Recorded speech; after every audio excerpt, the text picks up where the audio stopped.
मैं अगली कड़ी में आज के पहले सेशन में जो नेक्स्ट लेक्चर है उसके बारे में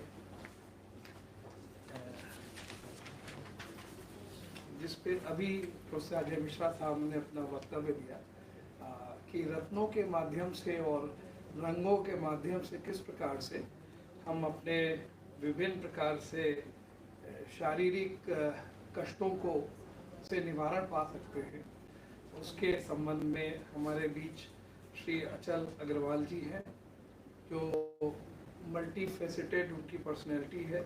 हमारे छात्र रहे हैं यहाँ बीवॉक प्रोग्राम में 3 साल का अपने ग्रेजुएशन प्रोग्राम जेमोलॉजी में किया है।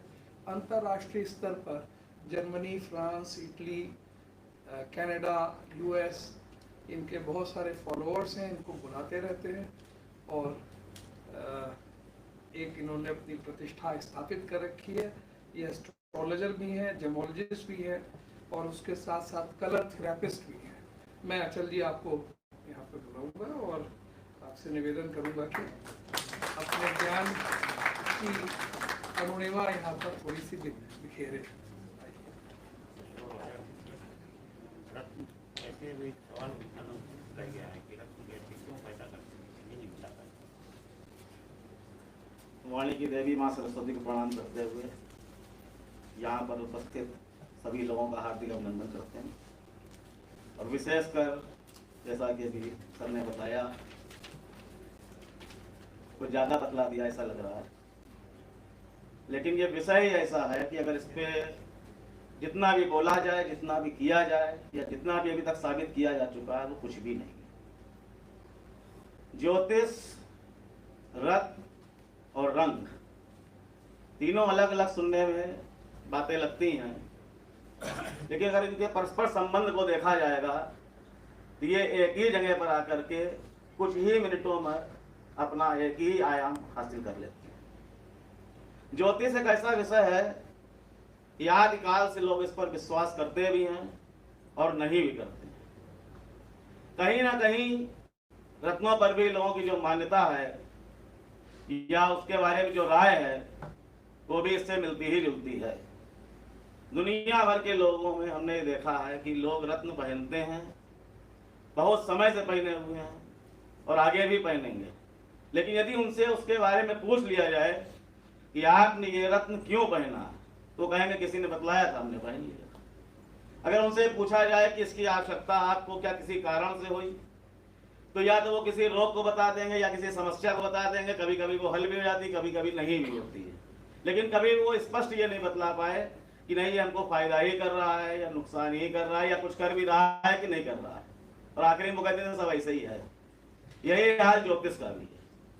उसके पीछे का कारण भी यही है कि हम वही प्रश्न करते हैं जो हमारे दिमाग में होते हैं, जो कहीं पर भी अगर आप वैसे भी करेंगे तो शायद उसका उत्तर नहीं मिलेगा, ना आपको अपने आप में मिलेगा, किसी आचार्य से मिलेगा। अभी हम यहाँ पर आचार्य जी को सुन रहे थे, मिश्रा जी को, तो उन्होंने एक बात कही थी कि हम भी नीलम पहने हैं और हमें टेंशन रहती थी, खत्म हो गई। क्या ये बहुत तेज काम करता है? तो राय साहब ने कहा कि शुक्ला जी ने सबको बताया और अपना ना बता पाए। इसी हंसी मजाक में ही ये ज्योतिष पूरी दुनिया में चल रहा है। पीछे लोग हंस भी रहे थे, अब पता नहीं किस लिए आए यहाँ पे, हमें भी नहीं पता। हो सकता है हंसने ही आए क्योंकि उन्हें पूरा ज्ञान ही नहीं है, या तो वो उसका उपहास बढ़ाएंगे या वो ये जानते हैं कि इससे कुछ होता ही नहीं है। आज की पीढ़ी जो है वो कभी भी भविष्य में विश्वास नहीं करती क्योंकि जीवन छोटा हुआ है। पहले के लोग भविष्य में बहुत ज्यादा जाते थे, लेकिन आज हो चाहे कल हो चाहे आगे भी होगा, लोग ये जानते हैं कि भविष्य को देखा जा सकता है। उनका इंटरेस्ट रहता है, दुनिया के हर कोने में अपना भविष्य जानने के लिए लोग उत्सुक रहते हैं, ये भी एक सत्य है। लेकिन चूंकि उनको उत्तर नहीं मिलता, उनको समाधान उतना पर्याप्त नहीं मिलता है, या मिलता है तो आने वाले समय में इतना समय लग जाता है कि वो ये नहीं समझ पाते हैं किसी चीज से मिला या उनको ऐसे ही मिलना था। क्योंकि अगर कोई कुछ नहीं भी करता है तब भी उसका जीवन तो चलता ही। ऐसा तो है नहीं कि जो रत्न पहनते हैं उनका ही सब कुछ होता है, जो नहीं पहनते हैं उनका कुछ होता ही नहीं है। लेकिन ये भी निश्चित है कि जो रत्न पहनते हैं और जो नहीं पहनते हैं उनमें अंतर अगर वो अनुभव करेंगे तो निश्चित रूप से ये साबित किया जा सकता है।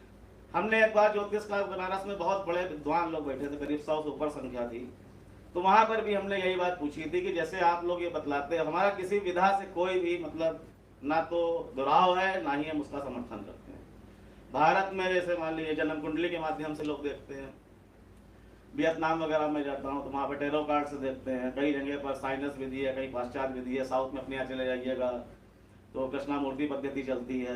कुछ ऐसी भी पद्धतियाँ, कुछ ऐसी बुक्स हैं, ऐसा लिटरेचर है जिसमें लिखा हुआ है कि इस मास में या इस सन में जो व्यक्ति पैदा हुए हैं उनके बारे में ये बातें होंगी और उनको ये रत्न धारण कर लेना चाहिए। तमाम चीज़ें हैं। लेकिन हमने जब उस सम्मेलन में ये पूछा था, वहाँ मेरा थोड़ा विवाद किस बात को लेके हुआ था, आचार्य होते शायद वो भी विवाद करते।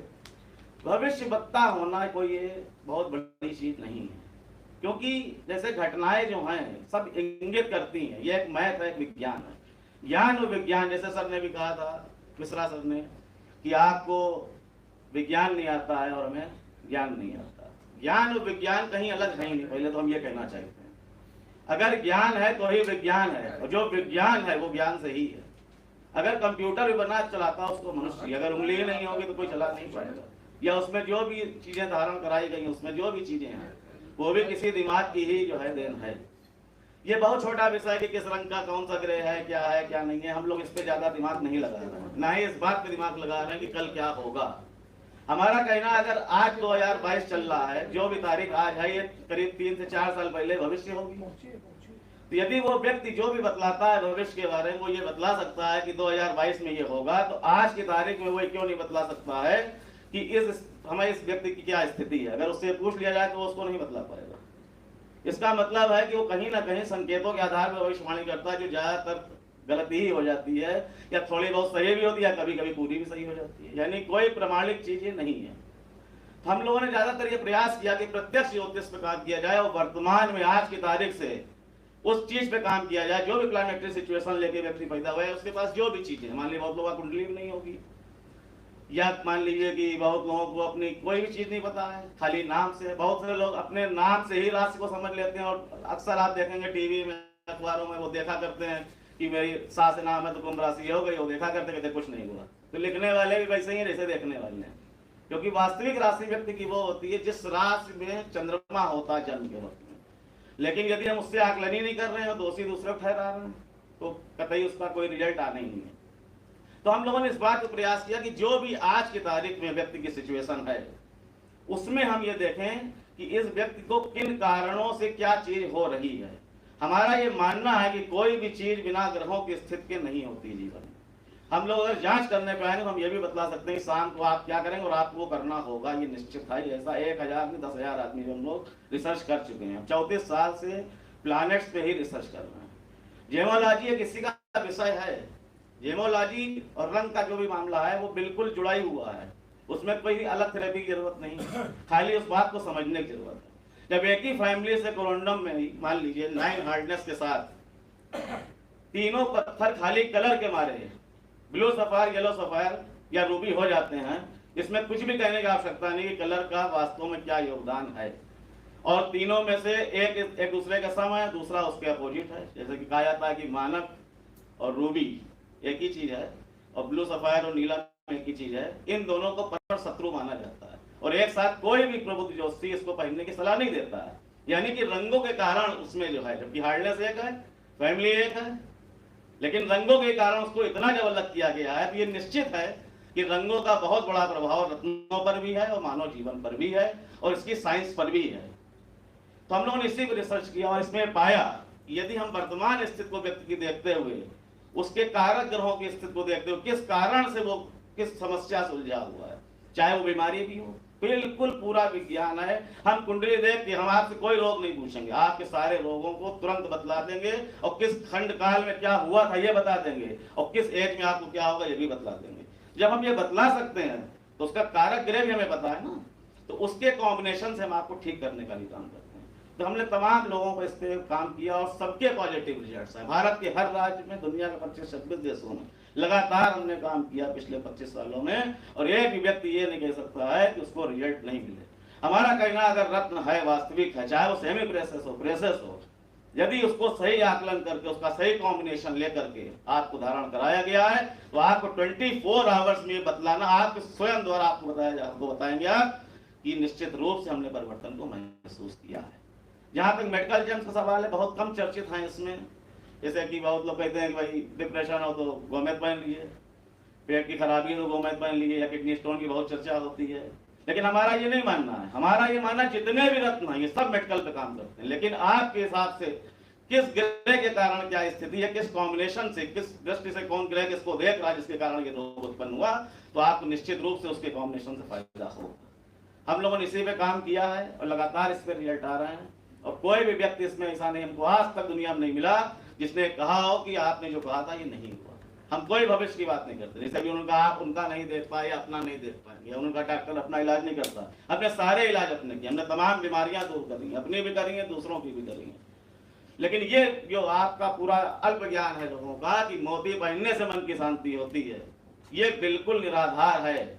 ये निश्चित है कि अगर आपकी कुंडली में चंद्रमा की स्थिति अच्छी हुई और आपने मोती पहना तो आपकी मन की शांति नहीं दूर होगी, अशांति नहीं दूर होगी, आपकी शांति दूर हो जाएगी, ये निश्चित है। इसलिए इस चीज को देखना बहुत जरूरी है कि किसको कहाँ कब क्यों पहनना है। इसी तरह कॉम्बिनेशन का है, मान लिया कि आपने नीलम पहना, लोग समझते बस नीलम पहन लिया राजा होगा, ऐसा नहीं है। लोग टेस्टिंग करते हैं, हमने आज तक एक नीलम टेस्टिंग नहीं करी, 10,000 से ऊपर लोगों ने नीलम सजेस्ट किया और ऐसे डायरेक्ट पहना दिया, सब लाभान्वित हो रहा है।